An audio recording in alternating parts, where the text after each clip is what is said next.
biggest influence on it for sure. That was one crazy story. I enjoyed that one. Good. You people are going to like that. Good. Thank you. I hope so. You people. What do you mean, you people? That's probably one of the darker ones, I think, in there too. Yeah. And I really like the idea of taking. And we all get obsessed and addicted to certain things or whatever. And I certainly was addicted to The Sims, and I've been addicted to other video games like Overwatch. I was addicted to for a long time, and but I wanted to play with that idea of addiction and stuff, and I thought doing it through the lens of the video game would be kind of interesting because that's something I had ever really seen before. And another one that stood out, one of my favorites was The Final Goodbye. Was it about your dad? Big time. Yeah, I kind of had a feeling reading it. That's probably when the first book came out, I went to where he is and I read the story that's about him where he is. I sat there and I read it and I cried a lot. So this time I'm going to probably go and I'll read him that story, and I'll probably have the same reaction. But yeah, that's definitely all about him. He had that car that's in that story. Yeah. And I had gotten a red light camera ticket, and I had thought, and obviously we have the same name.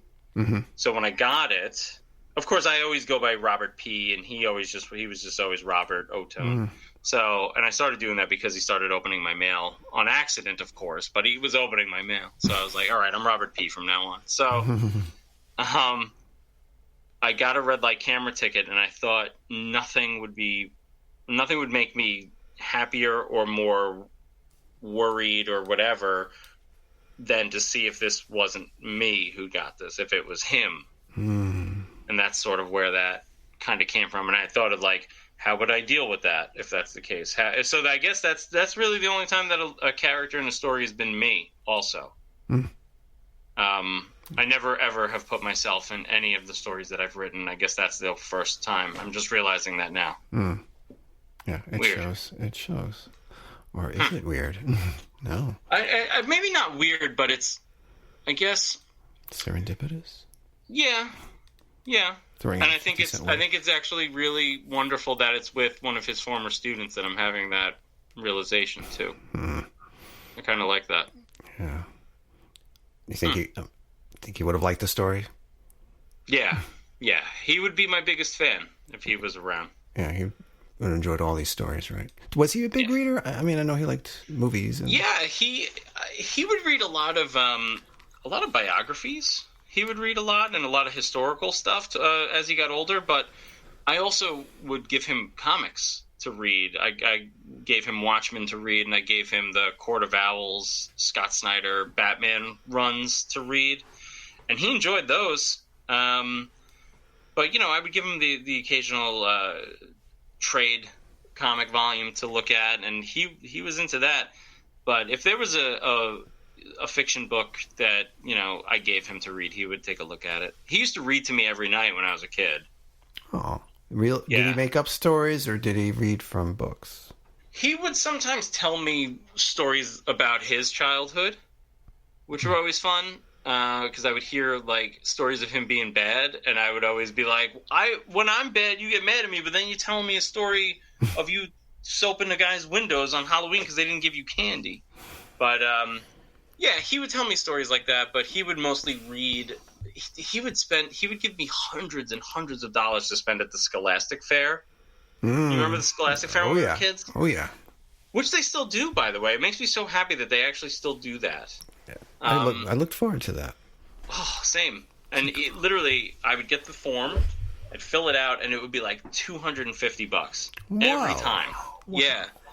And he had no problem because he was like, he believed, a teacher, you had him as a teacher. Like, he believed in reading, he believed in education and stuff. So, did you ever get any he would always read those to me. Did you ever get any of the books that came with records? I did have a few of those. I had a Star Wars one when I was a kid, and I had a Superman one, and I had the Pokey Little Puppy. That was one of my favorite ones too. And yes, and we had a huge record player. I wonder where this is, actually. I'd be curious to know what happened to this. We used to have this amazing, humongous record player in stereo. And it took up like half of a wall. Like, you know, it was enormous. And I used to put on my Ghostbusters record, and I would just listen to the Ghostbusters album like over and over again. And it was awesome. It was on my Batman 1989 record, which you can't find anymore because it's super expensive. But the soundtrack, or was it like scenes from the movie? It was the soundtrack. Mm-hmm. Yeah. So, we would, you know, I would put those on. But yeah, he read to me every night. The only book that he was not a huge fan of reading to me was Peter Pan. He didn't like reading the original Peter Pan because it was in the Old English. Oh. Yeah, the J.M. Barrie was... It's not easy. Even reading it now as an adult, it's like, dude, come on. It's like one step away from Shakespeare, I think. It's very difficult. I don't know what made me start doing this with my granddaughter whenever I'd see her and tuck her into bed. I just don't know where it started. Maybe she just asked once to tell me a story, and I just thought of something off the top of my head that might be appealing to her. I mean, many of the times she'd fall asleep during the story. We just continue it the next day. Yeah. It's like, where did you fall asleep? Okay, let's take it up from there. I'm just making this stuff up. And other times I've had her, all right, so what do you want? Pick a topic today. You pick a topic. Pick some make up some characters. Where do you want the story to be set? And then she gives me, I'm like, okay, here we go. So awesome. She says I'm the best storyteller. I'm like, oh. Aw, that's the cutest thing I've ever heard. I know. I think I might have to make a book called Stories I Tell My Granddaughter, right?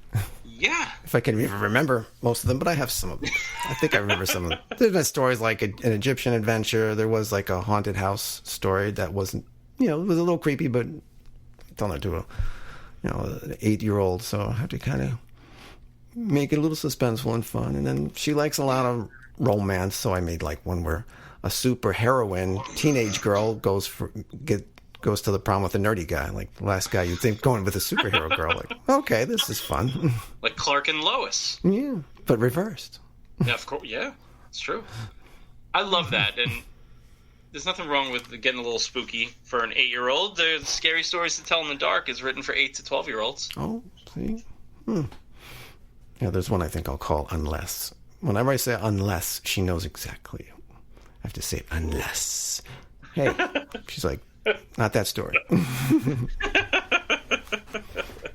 See, I love that. Like, I don't have any kids. I don't plan to have any kids or whatever. But I do like the idea of reading to children. I think is a lot of fun. I got to go to my niece and nephew's school. Like, I think this was 2 years ago, and I got to read a story to their classes. So I went to my nephew's first, which was like the cutest thing because he was so excited when I walked in, and he like grabbed my hand and walked me over to the reading chair, and he like sat right next to me.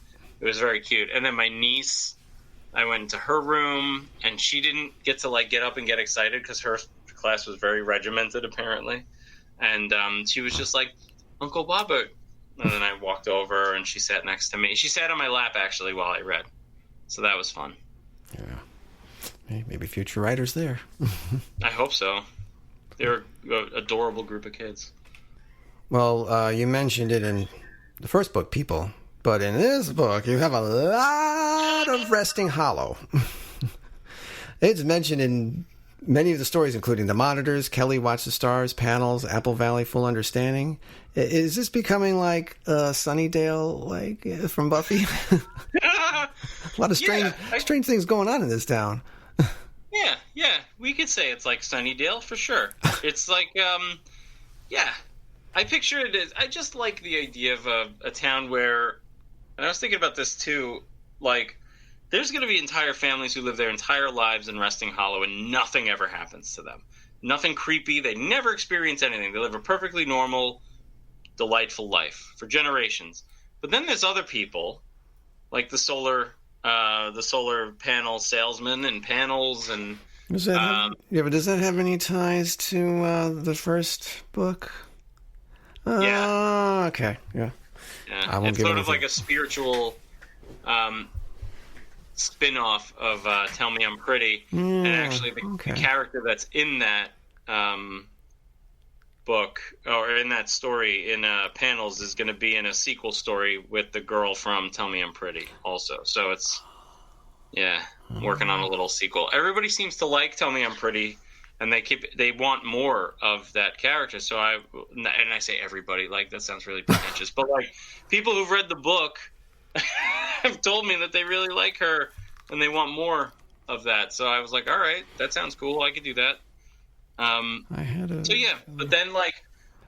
But then there's other people who things will happen to in that town, and I think of Sleepy Hollow as the real life, or Tarrytown as the real life equivalent to Resting Hollow. So like, not everybody has seen the Headless Horseman in Sleepy Hollow, but some have. Not everyone knows the tale of Rip Van Winkle, but it happened to him. Not everyone has seen the crone in the woods, or not everybody has seen the goblins in the mountains, but some people have. So in Resting Hollow, that's kind of what I want. And then I've started building out the world. I mentioned that a little bit before, but I've started building out the world. There's a neighbor town called Kirkbride's Bluff that is meant to be sort of like the town that's been forgotten. So that's kind of some fertile ground that I could play with some even darker stuff in there. There's a reservation not far. It's a little closer to the lake area. My YA novel that I'm working on currently is set there. Part of it is set there. And there's another little town also that's sort of in between.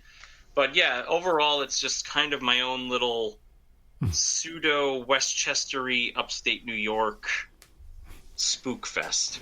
Yeah. The miscellaneous ephemera mentions the Dunderbergs. I caught that. Like, hey, you'll see. Well, you got to read the first book, and then you got to read this one to understand that. But yeah, I was like, hey, that's a good nod to that.